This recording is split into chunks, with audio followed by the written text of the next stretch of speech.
Hi everyone, Brad here. Welcome to Technology Tuesday. Today I'm going to talk about the on-demand water heater. Join me.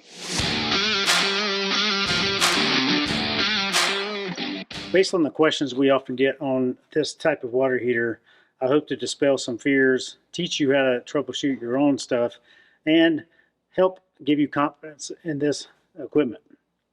So, the Girard water heater is pretty basic. This is your exhaust port, your cover. These are all your technical aspects of it, but you have an on-off switch out here. This white button up is the I, that means on. O is the O and off, so that's down. You also have a glass blown fuse right here below your switch. If you ever have issues, that may be a first place to check. You can pop this little cover off here and you can see the circuit board, how to connect everything. But pretty much there's nothing you're ever going to need to do with this part.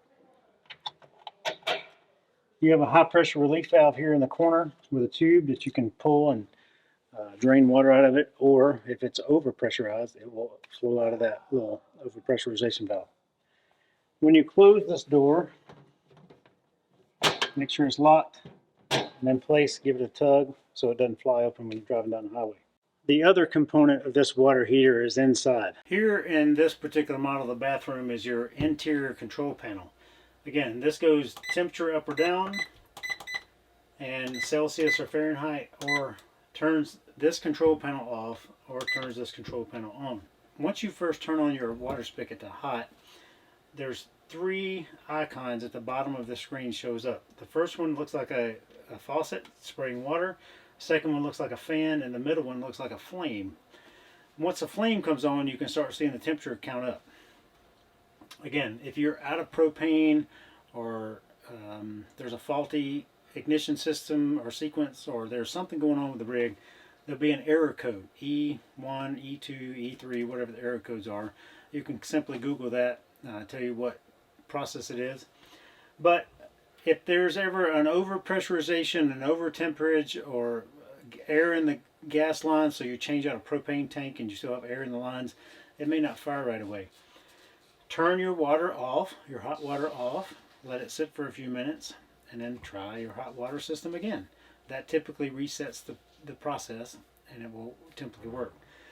If your water pump strainer is ever full of stuff, or your spigot is clogged, or the sink spigot is clogged, or any of those type things, that can cause a reduce in pressure, getting that 45 psi or less, causing you to have issues. One more issue is in your shower. So your shower heads come with this, what I like to call the pause button. So if I'm showering, I hit the pause button, it stops the water flow coming through my shower head. Therefore, the water going through the water heater is also going to stop, and it's going to shut off. So many people confuse and they say they have intermittent water. So when they turn it back on, it's hot for just a few seconds, then it gets cold again. What's actually happening is when I put the pause button on, I stop the flame. But there, between here and the water heater, there's still hot water. So when I turn it back on, that what was left in the hot water pumps through this line, so I get a few seconds of hot water, and then before the flame is able to catch back up and heat that water again, I still have a little bit of cold water coming through. So that's actually what's happening. One way to mitigate that is to hit the pause button, soap up, shower up, do whatever you're doing, turn it back on, but start washing off your feet first and work your way up as it gets warmer. That's just an option for you. Otherwise, you can just point it straight at the drain till it gets warm again, and then try that. When the water heater receives a demand of water, there's two functions on this, and these are automatically set to auto, so it can be a low flame or high flame. If the inlet water is below 65 degrees Fahrenheit, it will be high flame, meaning two flames, and it heats the water up as fast as possible. If the water coming in is over 65 degrees, it'll be a low flame, therefore it doesn't need to heat it up as much. In the cold temperatures, so if your water tank is cold or the water pressure coming in your hose from the city water inlet is cold, the odds of it getting to 124 are pretty slim because it lowers the demand, so it lowers the pressure going through, slowing the flow rate down, and it's a dual flame because it gives the water a little bit more time to get heated up before it gets to your spigot. One major concern is the low flow rate. These things are your nemesis. These are pressure reducers. Many RV parks say that you need to use this pressure reducer because the water pressure at the park is very, very high. All Airstream models come with a pressure reducer built into them, and you do not need anything extra, because if you use this, the odds are you're going to lower the pressure too low. Therefore, your on-demand water heater will not sense it's getting enough pressure, and it will not work.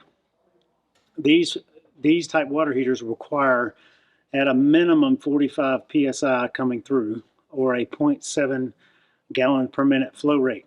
Now, how can you determine if you're getting 0.7 gallons per minute? You can take a gallon-sized bucket, turn on your water faucet. If it fills up in less than a minute, you know that you're getting a proper flow rate.